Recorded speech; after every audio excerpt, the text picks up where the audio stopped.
HSC রসায়ন প্রথম পত্র চ্যাপ্টার 4 রাসায়নিক পরিবর্তন। এই অধ্যায়ের অন্যতম একটি গুরুত্বপূর্ণ টপিক হচ্ছে গিয়ে পদক্ষেপ পড়বে কিনা। তো এই প্রশ্নটি টেস্ট পেপারে বা গাইডে বা অন্য বুকে অনেক নিয়ম দেওয়া আছে, যেগুলো আপনারা ফলো করতে গেলে আপনাদের অনেক অসুবিধা হয়, মানে এক একটি ম্যাথ এক এক নিয়মে করে দেওয়া আছে। তো আজকের এই ভিডিওতে আমরা একটি টাইপ শিখব, যেই টাইপটি করলে এই পর্যন্ত 2017 সাল থেকে 2025 সাল পর্যন্ত যত প্রশ্ন এসেছে বা এরপরে যত প্রশ্ন আসবে সব এই নিয়ম দিয়ে আপনারা খুব সহজে সমাধান করে ফেলতে পারবেন। তো চলুন টাইপগুলো কিভাবে এই টাইপের ম্যাথগুলো করতে হয় সেটা আমরা শিখে নিই। তো এই টাইপের ম্যাথগুলো করতে হলে আমাদের কিছু নিয়ম জানতে হবে। তো নিয়মগুলো হচ্ছে গিয়ে বিক্রিয়া শনাক্ত করা, অদক্ষিপ্ত হতে পারে এমন পদার্থ শনাক্ত করা, অর্থাৎ আমাদের যেই দ্রবণটি পাত্রের নিচে অদক্ষেপ পড়বে সেই দ্রবণটা শনাক্ত করতে হবে। মিশ্রণের মোট আয়তন নির্ণয় করতে হবে।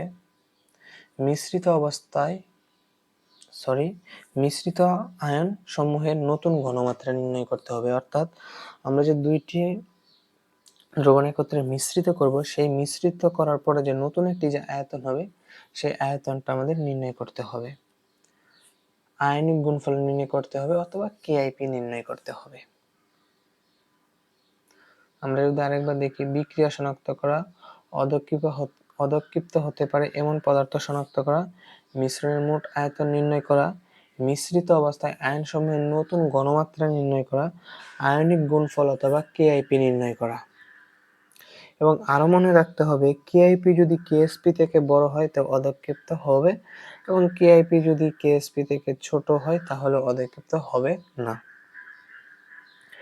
এখানে একটি গাণিতিক সমস্যা দেওয়া আছে, যেই সমস্যাটি সমাধান করলে আমরা যে কোনো ম্যাথ সমাধান করতে পারবো। এখানে বলা হয়েছে যে দুইটি পাত্র দেওয়া আছে, এ এবং বি পাত্র। এ পাত্র হচ্ছে গিয়ে 25 ডিগ্রি সেলসিয়াস তাপমাত্রা, 120 ml আয়তনে এবং 0.5 মোলারিটি AB2 একটি দ্রবণ আছে, এবং বি পাত্রে হচ্ছে গিয়ে 25 ডিগ্রি সেলসিয়াস তাপমাত্রায় 60 ml আয়তনের 0.01 মোলারিটির XY একটি দ্রবণ আছে। এই XY দ্রবণের জায়গায় বা AB2 দ্রবণের জায়গায় অনেক দ্রবণ থাকতে পারে, HCl থাকতে পারে, NaCl থাকতে পারে, বা অন্য অনেক ধরনের পদার্থ থাকতে পারে বা দ্রবণ থাকতে পারে। তো এখন AY2 এর কেএসপি দেওয়া আছে 8.32 × 10⁻⁻12, এবং প্রশ্নটিতে বলা হয়েছে এ ও বি একত্রে মিশ্রিত করলে অদক্ষেপ হবে কি বা পড়বে কি, অর্থাৎ এ এবং বি আমরা যদি একত্রে করে ফেলি, এটি বিক্রিয়া করে যে নতুন যে AY2 দ্রবণটি তৈরি করবে সেই দ্রবণটি কি পাত্রের নিচে অদক্ষিপ্ত পড়বে কি পড়বে না। তো এখানে AY2 এর কেএসপি দেওয়া আছে, আমরা যদি AY2 এর কেআইপিটা নির্ণয় করে ফেলি তাহলে আমরা বুঝতে পারবো যে AY2টা পাত্রের নিচে অদক্ষেপ পড়বে কি পড়বে না। আমরা যে প্রশ্নটি নিয়ে এসেছি তো চলুন সমাধান করা যাক। সমাধান, তো বিক্রিয়া করব AY2 এবং XY এর মধ্যে, আশা করি বিক্রিয়া আপনারা পারেন। তে AY এর সাথে বিক্রিয়া করবে AY2, এবং বি হচ্ছে গিয়ে আপনার X এর সাথে বিক্রিয়া করবে, তাহলে হচ্ছে গিয়ে BX। তো এই জায়গায় সমতা করে নিচ্ছি একটি 2 দিয়ে। এতটুকু বিক্রিয়া যদি আপনারা না পারেন, আপনারা করবেন দুইটি পাত্রের দ্রবণ লিখবেন, লিখে এই জায়গার মধ্যে এই বিক্রিয়াটুকু যদি আপনারা তাও না পারেন তাহলে আপনারা করবেন দুইটি পাত্রের যে দ্রবণগুলো দেওয়া থাকবে সেগুলো লিখবেন, লিখে যার কেএসপি দেওয়া থাকবে সেটি আগে লিখবেন। তো লেখার পর যেগুলো বাকি থাকবে তারপর সেগুলো মান বসিয়ে সমতা করে নেবেন।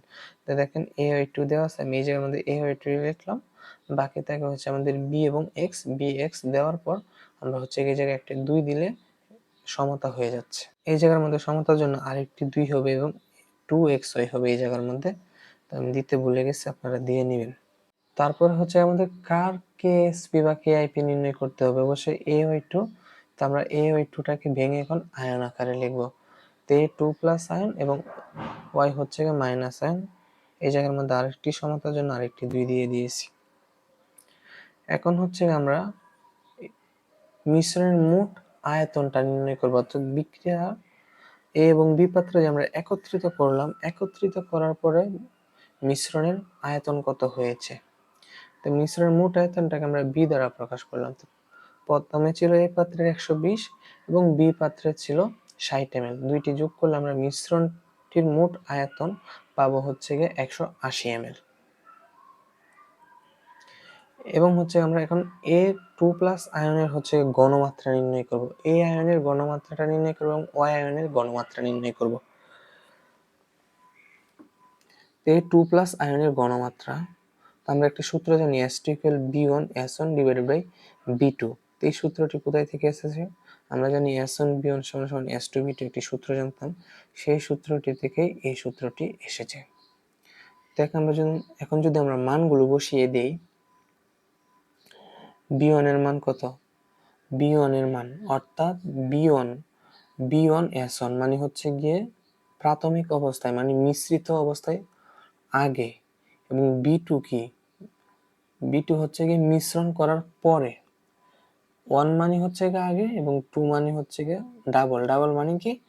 A এবং B পাত্রে দুইটি যোগ করার পর যেটি হয়েছে, আর 1 মানে হচ্ছে গিয়ে সে সিঙ্গেল থাকা অবস্থায় যে অবস্থায় ছিল। এই কথাটা আপনারা মাথায় রাখবেন। তো B1 কত ছিল এ পাত্রের? 120 S1 কত ছিল? 0.5। এবং এই 1টি কোথায় থেকে এসেছে? এই 1টি এসেছে হচ্ছে গিয়ে আপনার, দেখেন তো, যখন এটি সিঙ্গেল অবস্থায় ছিল তখন কি ছিল? AB2, অর্থাৎ এর পরে কিছু নাই, মানে এই জায়গার মধ্যে একটি 1 আছে, তার জন্য আমরা হচ্ছে কি 1 গুণ করেছি। এর এই জায়গায় যদি একটি 2 থাকতো তাহলে আমরা 2 গুণ করতাম, ডিভাইডেড বাই B2 কি? 2 মানে ডাবল মানে কি? এই দুইটা যখন মিশ্রিত করছি তখন মোট আয়তন কত হয়েছে? 180 ml। 180 ml বসানোর পর আমাদের কি S2 এর মান আসছে হচ্ছে 0.33 মোলারিটি।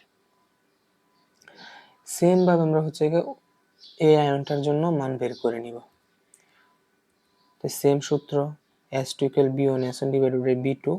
B1 মানে কি? সিঙ্গেল থাকা অবস্থায়। 1 মানে সিঙ্গেল থাকা অবস্থায় বি পাত্রের কত ছিল? 60 ml। সিঙ্গেল থাকা অবস্থায় বি পাত্রের S কত ছিল? 0.01। এবং এই জায়গার মধ্যে হচ্ছে এক্স ওয়াই, আমরা কিসের জন্য বের করতে যাচ্ছি? ওয়াই এর জন্য। তো ওয়াই এর এই জায়গায় কিছু নাই, মানে 1 আছে, তাই আমরা 1 গুণ করে নিব এবং ডিভাইড বাই B2। 2 মানে কি? ডাবল মানে হচ্ছে কি দুইটি পাত্র মিশ্রিত করার পর বিভিন্ন আয়তন কত? 180 ml। এই 180 ml বসাইয়ে দিলাম। তো আমাদের টোটাল কত আসে? S2 0.0033533 molarity, 0.0033 molarity. আমরা দেখেন এখন এ আয়নের জন্য পেয়ে গেছি, এ আয়নের জন্য পেয়ে গেছি। এখন যদি আমরা হচ্ছে গিয়ে AY2 এর KSP তো দেওয়া আছে, আমরা এখন যদি KIP-টা নির্ণয় করে ফেলতে পারি তাহলে হচ্ছে গিয়ে আমরা বলতে পারবো যে কোনটি অদক্ষেপ পড়ছে এবং অদক্ষেপ পড়বে কি অদক্ষেপ পড়বে না। আমরা কার KIP নির্ণয় করবো? AI2, এটা আগে একটু লিখে নিচ্ছি এই জায়গার মধ্যে। তো KIP নির্ণয় কিভাবে করতে হয়? KIP নির্ণয় করতে হচ্ছে গিয়ে এখানে যে আয়নটা দেওয়া থাকবে সেটা লিখে থার্ড ব্র্যাকেট দিয়ে দিবেন এবং ইনটু, এবং এই জায়গার মধ্যে যেটি দেওয়া থাকবে সেটা লিখবেন ওয়াই আয়নটা লিখে, এখন ওয়াই এর আগে 2 আছে না, এই 2টা উপরে পাওয়ার আকারে চলে যাবে। এই জায়গার মধ্যে 1 আছে, এই 1 হচ্ছে গিয়ে পাওয়ার আকারে চলে গেছে। তো কোনো কিছুর উপরে পাওয়ার 1 দিলে সেই মানটি থাকে, যার জন্য এই জায়গায় 1 দেওয়া হয় নাই। এবং ওয়াই মাইনাস, এই জায়গায় আগে একটি 2 ছিল, এই 2টা উপরে চলে গেছে, এই জায়গায় 3 থাকলে উপরে 3 চলে যেত। আশা করি KIP কিভাবে নির্ণয় করতে বুঝতে পারছেন।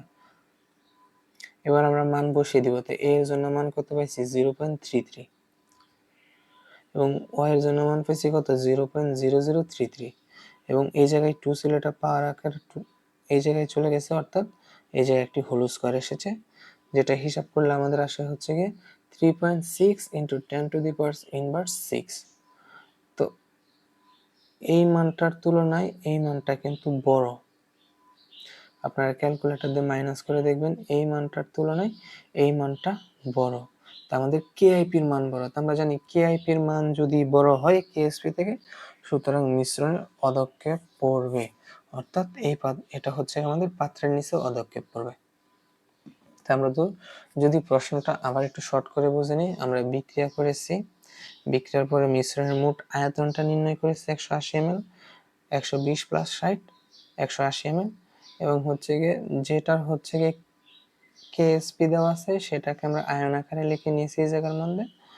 তো A2+ আয়নের ঘনমাত্রা আমরা নির্ণয় করে নিয়েছি B1S1 ডিভাইডেড বাই B2, 1 মানে সিঙ্গেল মানে মিশ্রিত করার আগে, অর্থাৎ এ পাত্রের 120 প্লাস হচ্ছে 0.5 আর 2 মানে ডাবল মানে হচ্ছে গিয়ে দুইটি মিশ্রিত করার পরে মোট আয়তন 180 ml বসিয়ে দিলে 0.33 মোলারিটি আসে এবং ওয়াই মাইনাসের জন্য আমরা পেয়ে গেছি কত 0.033। এখানে 2y মাইনাস হবে না, আপনার হচ্ছে ওয়াই মাইনাস দিলেও হবে। তো 0.033 মোলারিটি পেয়ে গেছি এবং আমরা হচ্ছে কি কেআইপি নির্ণয় করব, যেহেতু এটি কেএসপি দেওয়া আছে আমরা কেআইপি নির্ণয় করব। তো যেটা হচ্ছে কি কেএসপি বা কেআইপি নির্ণয় করব সেটা আগে এখানে লিখে নিব। তো কেআইপি হচ্ছে গিয়ে ওয়ের আয়ন, ওয়ের আগে 1 আছে মানে এই জায়গায় পাওয়ার 1 ইন্টু এর আগে 1 আছে মানে এই জায়গার মধ্যে হচ্ছে 1 হবে ইন্টু 2y, এই জায়গার মধ্যে 2 আছে তাই 2টা হচ্ছে পাওয়ার আকারে জায়গায় হোল স্কয়ার হয়ে গেছে এবং এই আয়নের জন্য একটি মান পাইছে হচ্ছে 0.33, সেটি বসিয়েছি ইন্টু হচ্ছে ওয়াই আয়নের জন্য একটি মান পাইছি সেটা হচ্ছে 0.0033, সেই মানটি বসাইছি এবং পাওয়ার দিয়ে দিচ্ছি এবং ক্যালকুলেটর দিলে 3.6 ইন্টু 10⁻⁻6 আছে, যেটি হচ্ছে এই মানের তুলনায় অনেক বড় একটি মান, যার জন্য আমাদের কেআইপির মান বড় কেএসপির তুলনায়, সুতরাং আমাদের মিশ্রণের অদক্ষেপ পড়বে। যদি আপনারা ম্যাথটি বুঝে থাকেন এই নিয়মটা আপনারা হচ্ছে খাতার মধ্যে নোট করে নেবেন, অথবা এই যে স্লাইডটা আমি ডেসক্রিপশন বক্সে দিয়ে দিব, আপনারা দেখে 2-3 বার করে টেস্ট পেপারে যে কোনো ম্যাথ সলভ করতে যাবেন, আশা করি আপনাদের কোনো সমস্যা হবে না। আর ভিডিওটি ভালো লাগলে অবশ্যই লাইক কমেন্ট এবং সাবস্ক্রাইব করবেন। আজকের মতো এতটুকুই, আল্লাহ হাফেজ।